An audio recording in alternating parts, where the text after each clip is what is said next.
Sukanta academy অডিটোরিয়ামে এক অনুষ্ঠানের মধ্য দিয়ে বৃহস্পতিবার মুখ্যমন্ত্রী মৎস্য বিকাশ যোজনায় ৫,৫০০ মৎস্য চাষীকে ৬,০০০ টাকা করে আর্থিক অনুদান প্রদান করেন। বৃহস্পতিবার মুখ্যমন্ত্রী মৎস্য বিকাশ যোজনা, প্রধানমন্ত্রী মৎস্য সম্পদ যোজনা এবং অন্যান্য প্রকল্পের অধীনে পশ্চিম ত্রিপুরার জেলার মৎস্য চাষীদের সুবিধা বিতরণ অনুষ্ঠান অনুষ্ঠিত হয় আগরতলার সুকান্ত একাডেমি অডিটোরিয়ামে। উপস্থিত ছিলেন মৎস্যমন্ত্রী সুধাংশু দাস, সম্মানিত অতিথি বিধায়ক দীপক মজুমদার, শ্রীমতী মীনা রানী সরকার।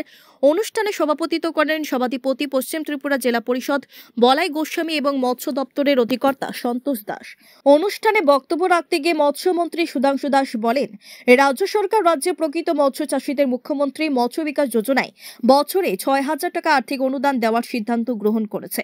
২০২৩ থেকে ২৪ অর্থ বছরে ৩,০০০ মৎস্য চাষীকে এবং ২০২৪ থেকে ২৫ অর্থ বছরে ৫,৫০০ টাকা মৎস্য চাষীকে এই আর্থিক সাহায্য প্রদান করা হচ্ছে। রাজ্যকে মৎস্য চাষে স্বয়ংবর করে তোলার উপরও এদিন তিনি গুরুত্ব আরোপ করেন।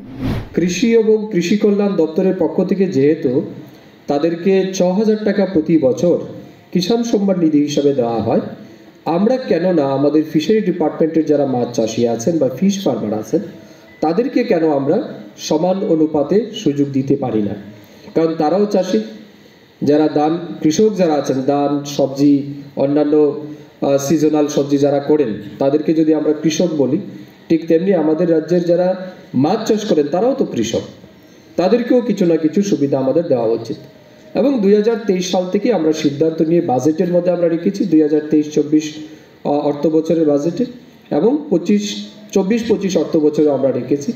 এবং প্রথম বছর মুখ্যমন্ত্রী মৎস্য সহায়তা যোজনা স্কিম নাম দিয়ে আমরা প্রায় ৩,০০০ মৎস্য চাষীকে, রাজ্যের যারা প্রকৃত মৎস্য চাষী, প্রায় ৩,০০০ মৎস্য চাষীকে তাদের ব্যাংক অ্যাকাউন্টে ৬,০০০ টাকা করে আমরা দিয়েছি প্রতি বছর।